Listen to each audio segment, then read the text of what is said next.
skip, skip, skip to Maloo, skip, skip, skip to Maloo, skip, skip, skip to Maloo, skip to Maloo, my darling.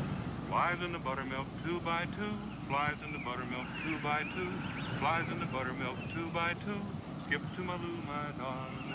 Skip, skip, skip to Maloo, skip, skip, skip to Maloo, skip, skip, skip to Maloo, skip to Maloo, my darling. I got a pretty girl, so have you. I got a pretty girl, so have you. I got a pretty girl, so have you.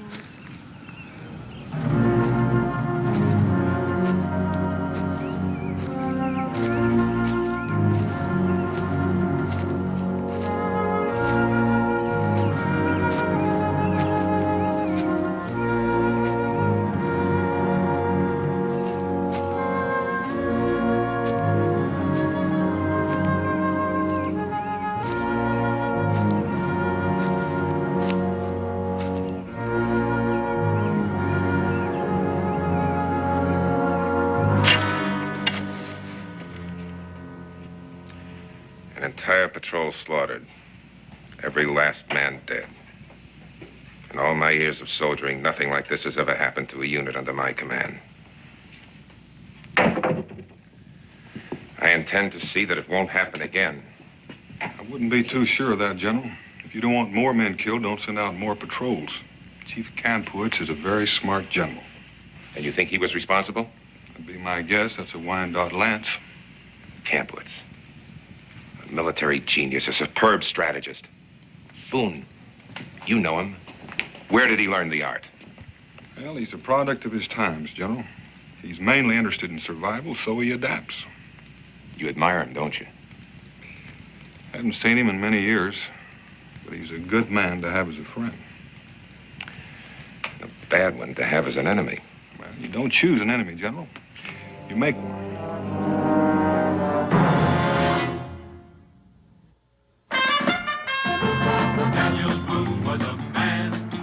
A big man with an eye like an eagle and as tall as a mountain was he. Daniel Boone was a man, yes, a big man. He was brave, he was fearless, and as tough as a mighty oak tree. From the coonskin cap on the top of old Dan to the heel of his rawhide shoe, the rippenest, roaringest, fightingest man the frontier ever knew. Daniel Boone was a man, yes, a big man, and he fought for America to make all Americans free. What a Boone wanted to do and what a dream come true was he.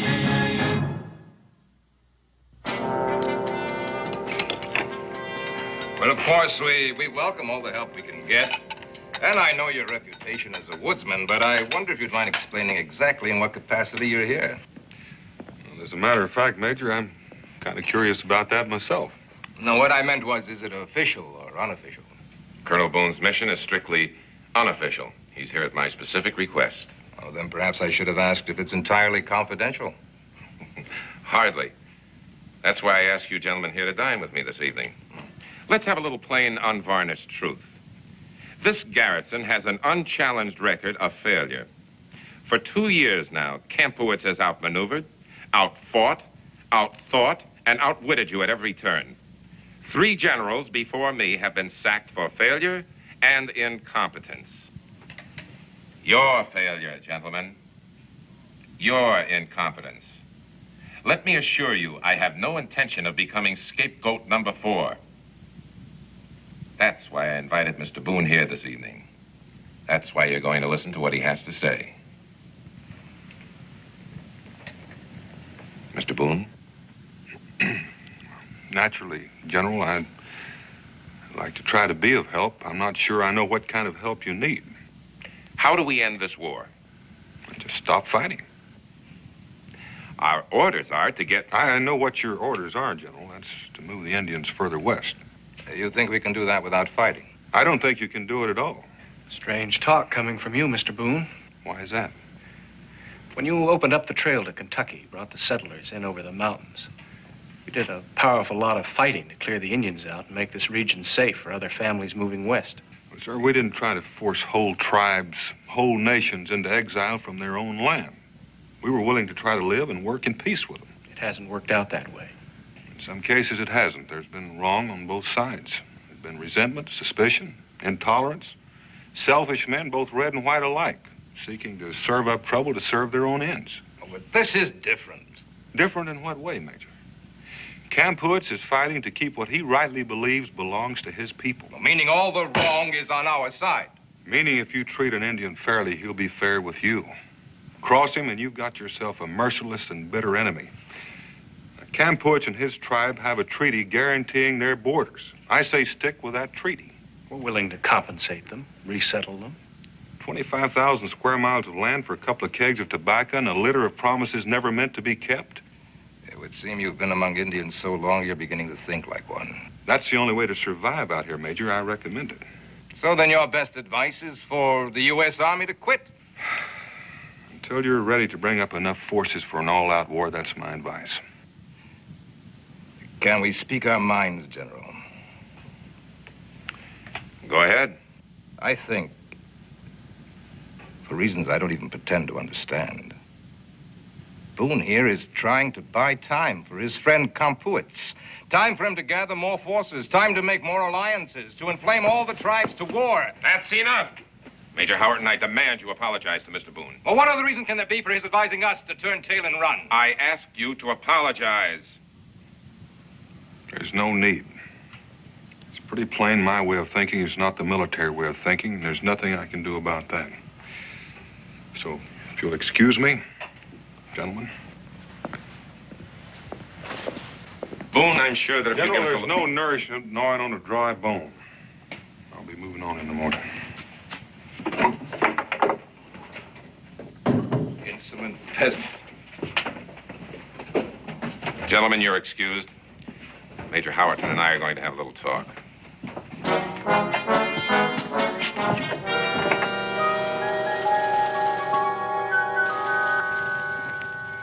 Mr. Boone, I've come to ask your pardon for the remarks I made at dinner. Well, they were completely unfounded. I was extremely rude, I'm afraid. I let my temper get the best of my good judgment. I'm sorry. Well, that's all right, Major. I was a little rough on the Army, too. Then my apologies accepted. Very accepted. Thank you, Mr. Boone. Good night. Good night. General. Major. I'm glad you and the Major made your peace. On your orders, General? No. He was genuinely sorry when his temper cooled. And no harm is done? Oh, I guess the fault was mine, really. I should have explained to him more fully why I sent for you before we had our discussion. Well, now that you've brought it up, why did you send for me, General?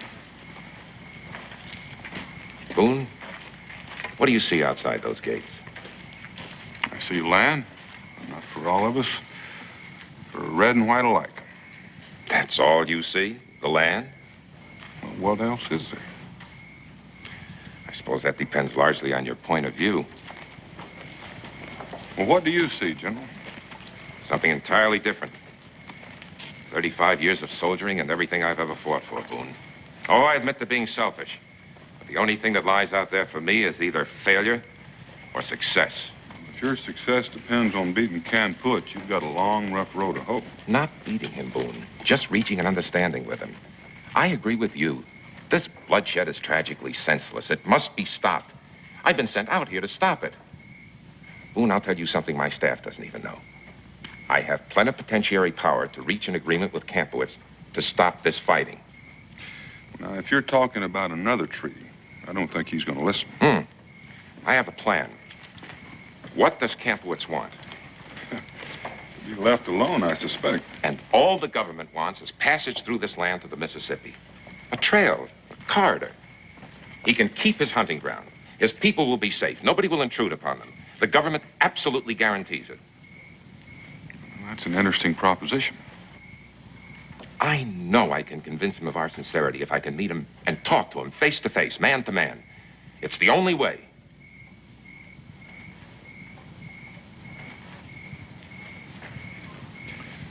And you want me to bring him in? Yes. He'll never come. Boone, you're his friend. He trusts you. I know you can convince him of our sincerity. Tell you the truth, General, I'm not sure I want any part of it. If you don't, the lives of his people and perhaps hundreds of American soldiers will be on your conscience. You have the chance, Boone. Perhaps the only chance of preventing months, even years of bloodshed.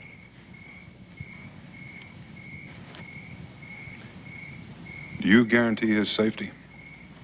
On my honor as an officer. He can come and go as he pleases. Boone, my whole career rests on bringing peace to this region. I have no other argument. I don't reckon you need any, General. Man spends a lifetime soldiering and is not apt to settle for anything less than peace. I don't know where Kampowitz makes his camp, but my intelligence indicates that if you... Well, never mind that, General. Well, how are you going to find him? Well, I'm not. I'm just going to walk out there in those hills and you'll find me.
Well done, Tawanga.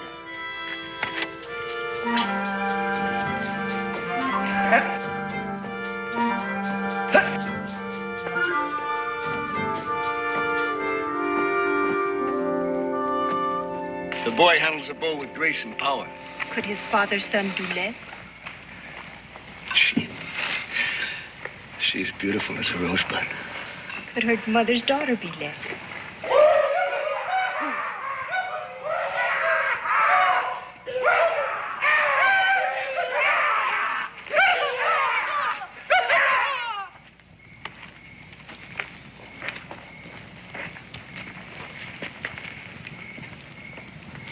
This is a sight I never thought I'd see.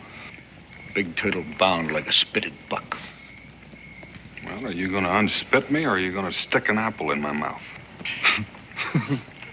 Untie him, Katoga. Well, free him. This is my great good friend, Big Turtle. Great good friend could have lost his scalp. Big Turtle grows soft. I can remember when he could wrestle a bear with one hand and hold off 10 warriors with the other. Welcome to my camp. It's good to see you again, Kampowitz. Have I changed? Tell me, how do I look? Like an oak shaking his fist at the moon. Welcome again, Boone. Listen to me. If one man raises a hand, even so much as an evil look, to Big Turtle, I will crack his skull and feed his flesh to the ravens. Remember who warns it. Kampowitz.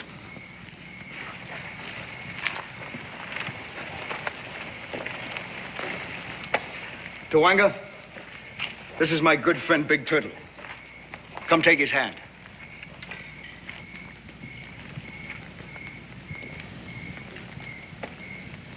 Tawanga.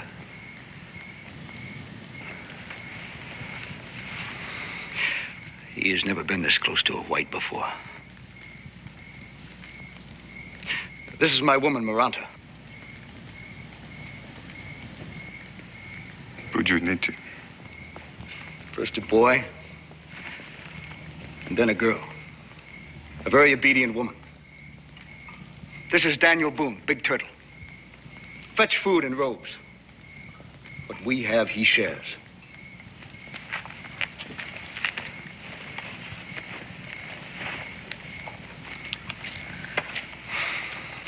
You see, Big Turtle, the towns of the Wyandotte are no more. The fields we planted, our great harvest no more. We've become wanderers, nomads of the forest. We've lost everything in this war. Everything except our pride. That is one possession we will not surrender. Can't put, you can have peace, and with pride. Oh, it's too late.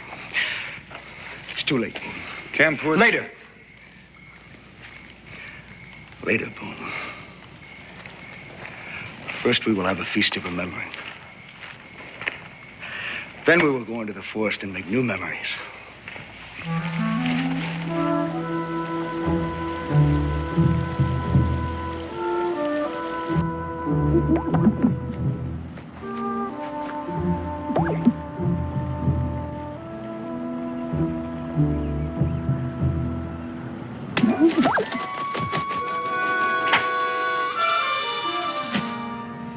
Good shooting, Tawanga. Twanga does not want your praise.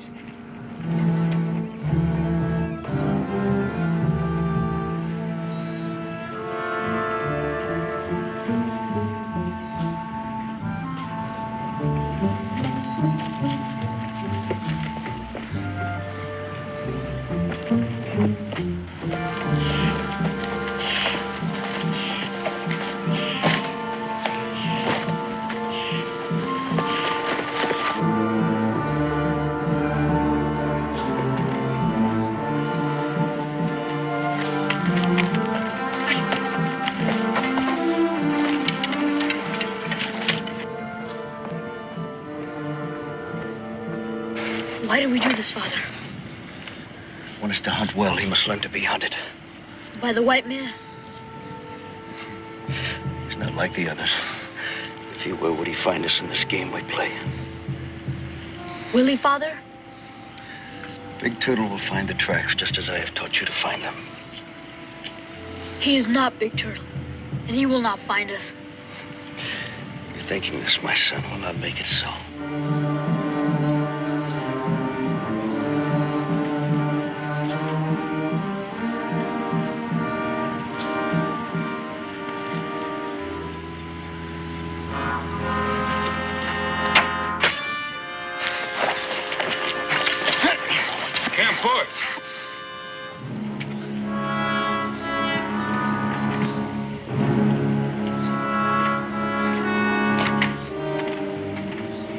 Punish him for learning his lessons too good? You were different. He was commanded to show you friendship. I'm white, to be distrusted like all the others. You're angry, my friend. You know there can be no friendship without trust. You've asked Tawanga to be my friend. Let me earn that right.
Here, you take it. Come on, take it. Keep some tension on there. Keep him tight. Play him in. Here, go. Slowly. I did it! I did it! Sure did. You're a born fisherman. You see this little baby in a skillet. Why don't you take him up here to your paw and let him see him? Here you go. Why don't you just keep that pole? I'll see if I can get you some more hooks. Twanga's very grateful to Big Turtle.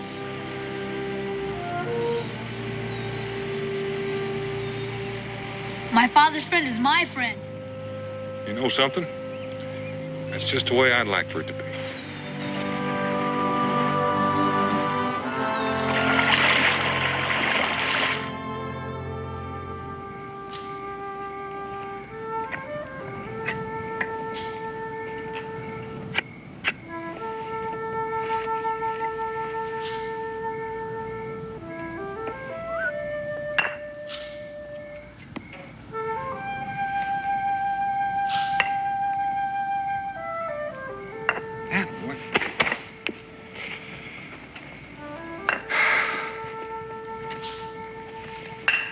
You're getting the hang of it. Now we will talk. You have made a long journey and taken much risk. What word did you bring to Campuits? Words of peace. I have tasted the white man's peace. I have no stomach for it. You know you can't win this war, Campuits. For 2 years we have fought and my people still have the land. But where are the whites? The whites are behind the stockade at Fort King, beaten, fearful, and imprisoned. For the time being. But sooner or later, they'll reinforce. More companies, an army. We'll meet them all. And there'll be cannon and cavalry. I would lead my people to the death before I'd lead them to slavery. There's no need for either. You see, Campuits, there's a new commander at Fort King, and he's come here with the power to negotiate with you. All he wants is a corridor through your hunting grounds. A neutral trail that will be safe for your people and whites alike to travel. Cannot be. Why not? Here are your hunting grounds. Nobody to disturb you. All that's involved is a trail. No. I will show you how it will be. The whites gorge themselves on the land as a snake devours its prey. They swallow it whole. First a foot, and then a limb. The snake's body begins to swell, and you would think it would burst. But no, it doesn't. He engulfs it all until the last small inch is fastened in his jaws. And I will not feed that snake. All right, you just go on fighting. You go on losing your braves and losing your villages and turning your young into wild animals. You've chosen what you want.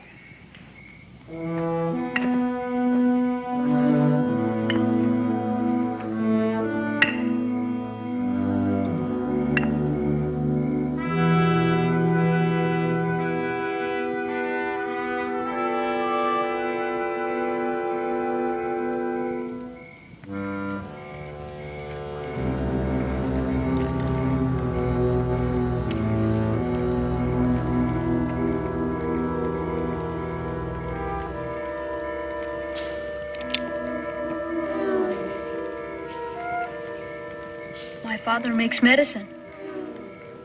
What do the gods say? The words of black fire carved on a pillar of white. And a great hand stretches out and gouges the sun from the sky. There's nothing left. The far-off lonely cry of a bird.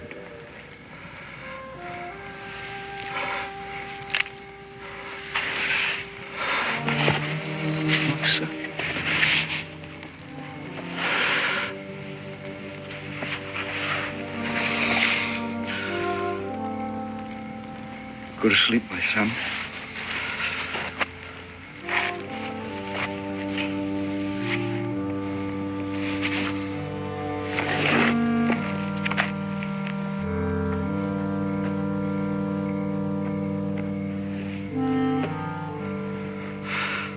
How well do you know the new commander at Fort King? Not well. Well, then what makes you think he can be trusted? Because he's an ambitious man. He wants power and position. To gain both, he has to have your support. If you were in my place, would you go? I think I'd take any chance to protect my people, to prevent more killing.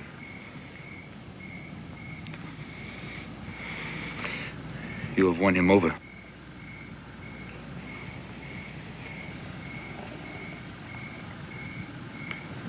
How about you? I want him to be free. How long do you think he's going to live to enjoy your kind of freedom? I will go. But only because you say I must.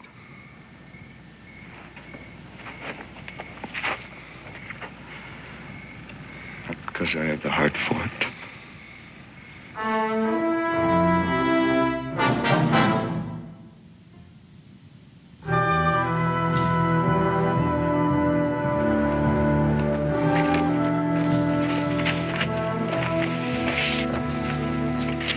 Who will lead us if you do not return, Kampuits? I will come back. Let us go with you. Do I need further protection when I'm escorted by Big Turtle? I will go alone.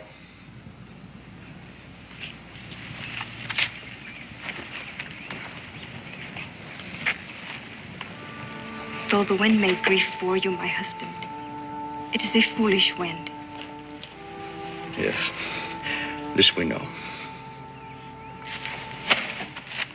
Hunt well, my son.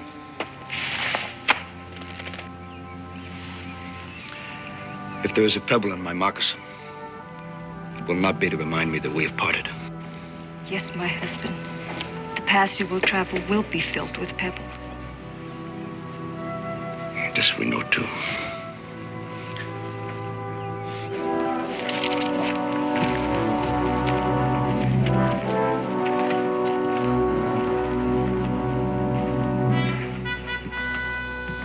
You still expect them, huh? You're a man of small faith, Major. I tell you, he went to warn Kampowitz. Sorry to disappoint you, but I believe our guests are arriving.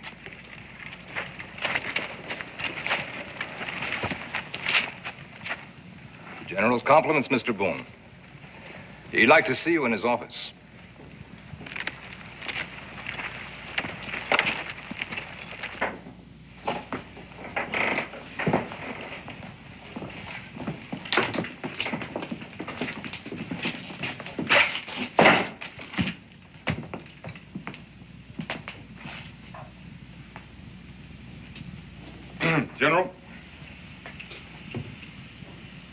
General, this is Kampuits, Chief of the Wyandottes, General Grosscup.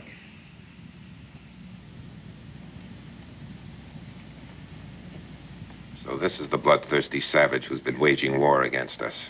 General, I told Kampuits... I have no idea what Boone has told you. But I'm very pleased to see that you have come. Guards, place that murderer under arrest. Hold it, Boone. I assure you I'll have no hesitancy about using this. Get that savage out of here. I will walk alone.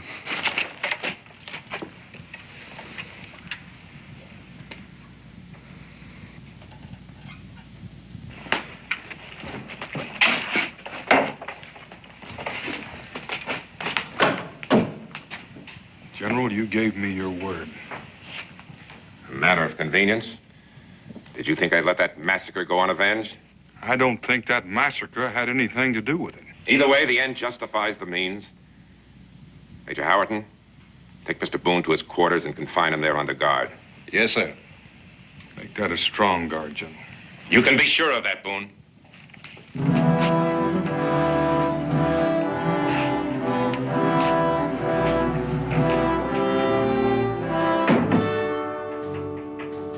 Yes, come in. Dispatches from the War Department.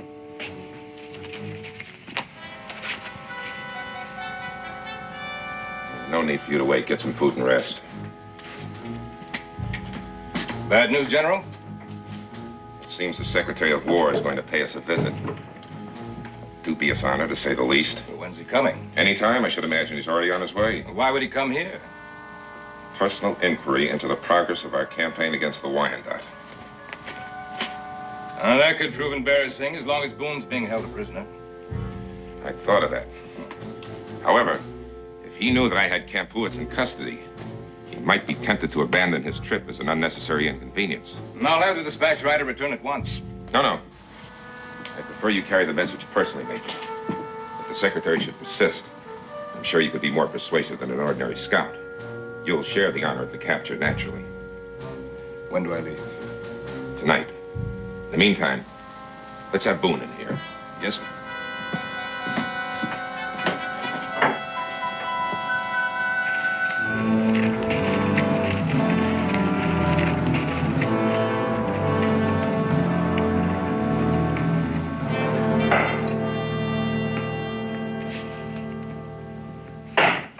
Boone, sit down, won't you? I'm a little particular about who I sit down with. And may I offer you a drink? The same goes for drinking as sitting down. I'd hoped that by this time you'd have cooled down a bit, but no matter. You won't get away with this. You know that, don't you? I already have, Mr. Boone. General, you're a fool. Do you think Kampuitz stands alone? You mean the Wyandotte? What are they without a leader? You see, Boone, what you consider treachery is really an act of mercy on my part. By capturing Kampuitz, I dare say I saved 1,000 lives or more. Without him, the Indians are leaderless, but still alive. I wasn't talking about just the Indians. Surely you don't mean the white man. There's good land out there. You said so yourself. I said there was enough for all of us, and I know some people who would agree with me. And I know more who wouldn't. They want that land. I made it possible for them to get it without any interference. I don't think you'd be a hero to them, General, if they knew how you went about it. Outside of you, Major Howard, and myself, all anyone knows is I accepted Kampuitz's surrender.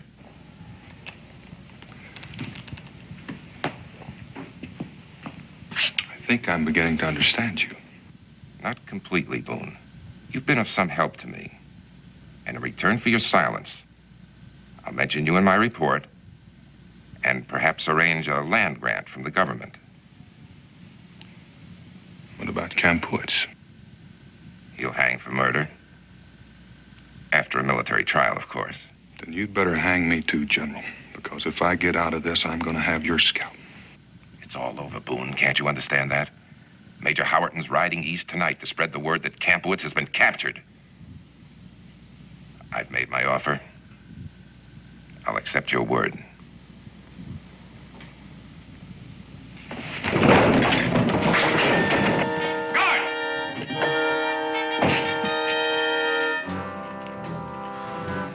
Get him out of here. Throw him in the guardhouse with his Indian friend.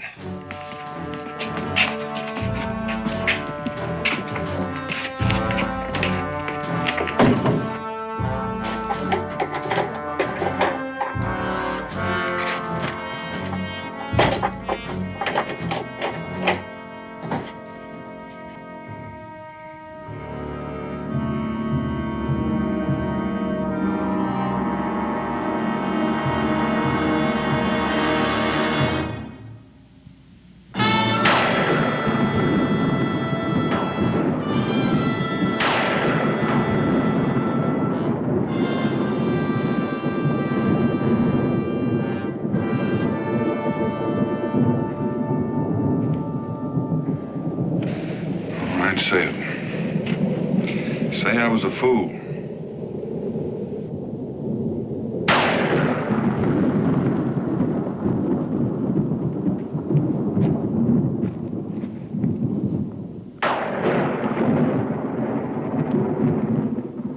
Take him back to the stable. Major Howerton doesn't want to get caught when the storm lets loose.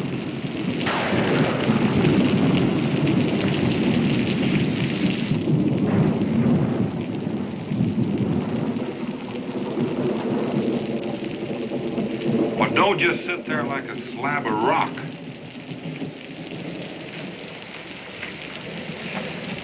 All right, say it. Say I tricked you just like he wanted.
There will be no more treaties. No more flags of truce. We'll meet again? No. But on certain nights, when the hunt has been good, when I sit by the rich blaze of a birchwood fire, and all is quiet, and all is peace, I will think of Big Turtle. And I will say that he was not of one color or another color. I will say that he was my good great friend.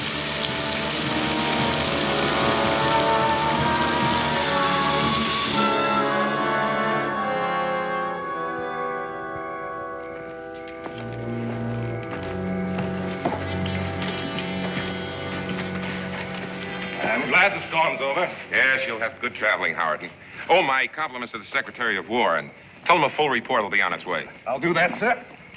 Well, good luck then. Thank you, sir.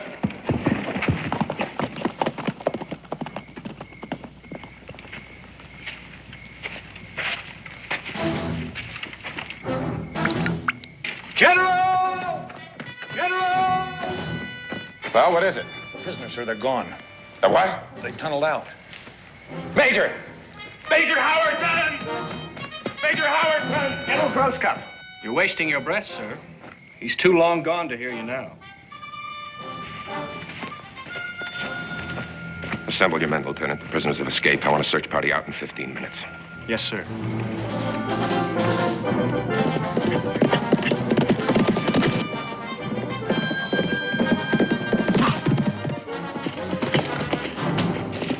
Boone!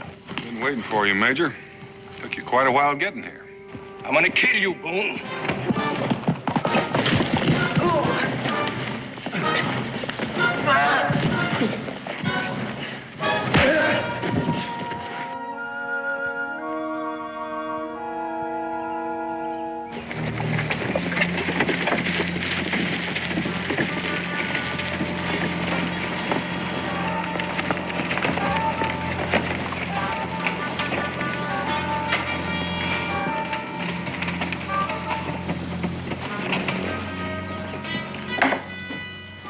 Secretary of War has just arrived, sir. Secretary of War? Why, that's not possible.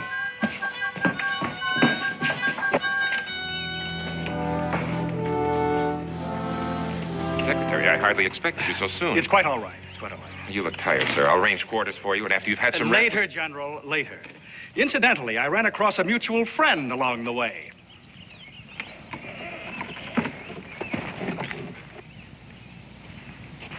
I reckon you didn't expect to see me quite so soon either, General. Corporal of the Guard. Corporal of the Guard, place this man under arrest. Sir, this is the man... Perhaps we should discuss this further in your quarters, General. This way, Mr. Secretary.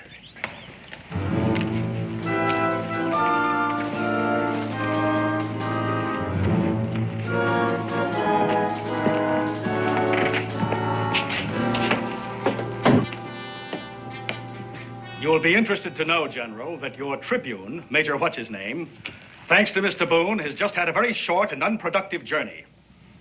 He is not going to spread the joyous news of your victory over Campuits from the mountains to the sea. No, sir, he is not. By my orders, he is now being conducted to Fort Marcy, where he will remain on ice until his tail congeals. Sir, my intentions... You will not interrupt, General. That's a serious breach of military etiquette. Which brings me to point number 2. Breach of military etiquette.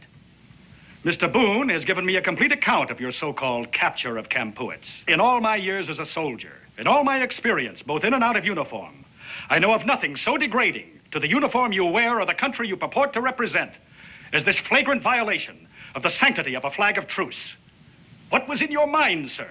What made you think your government would condone your treachery? My orders were to resettle the Wyandot. Campuits is their leader, constantly stirring up trouble. General, when you get a thorn in your foot, you don't help it by burning down the bush. As Secretary of War, I officially disavow your action. As a fellow officer, I am humiliated. If it were possible, I'd have a court convened today, and I have no doubt they'd vote to have you hanged. If it were within my province, I'd hang you myself. But failing that, I intend to strip you of all rank, pending a hearing before a military tribunal. In the meantime, you'll be confined to quarters under guard.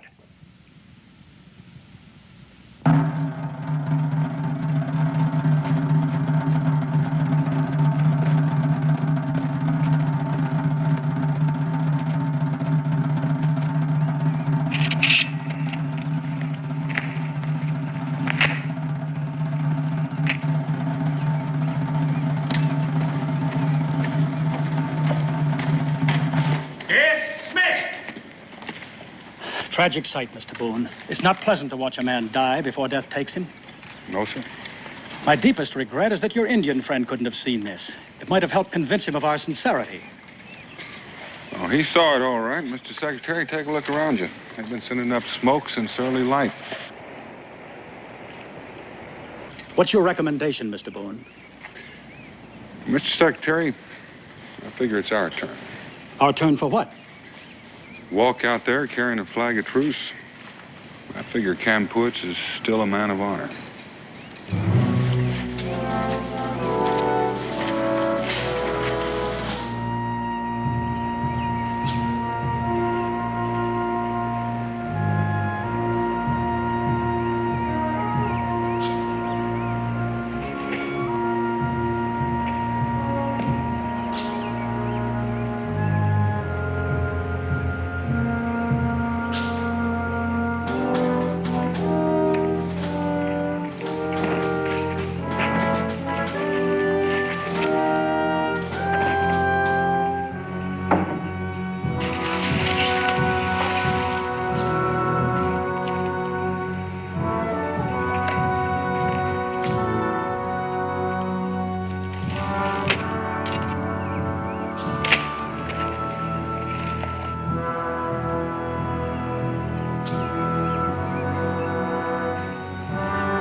Kampuits, this is the Secretary of War, sent out here by the President.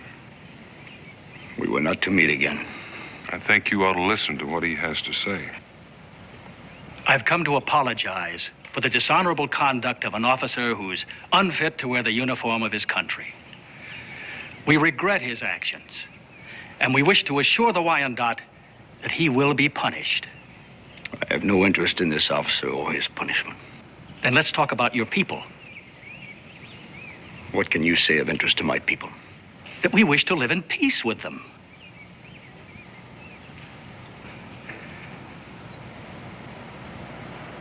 I will talk to you.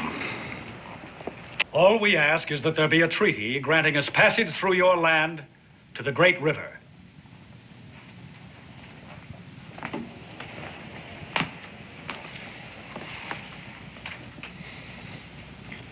What does Big Turtle say? Well, I think he said the right words. He said your land. I think that's the important thing. As long as you own it, you can permit trespass or not. That is the truth. It will be the land of the Wyandot. But we will let the white people pass through on their way to the Great River. So long as they come in peace. So long as they do not settle. Is that understood? That's all we ask. I will give my word for my people. And I give you mine in return. I would say one more thing. If the white man means to keep his word, what is the need of the soldiers? What is the need of this fort? You ask us to abandon this fort and withdraw all soldiers from this territory? It will show me that you do not lie. I think he has a point, Mr. Secretary. You drive a hard bargain. Is it agreed? It is agreed. We will evacuate this post immediately. We will send no more soldiers to the land of the Wyandot. Then we will live in peace.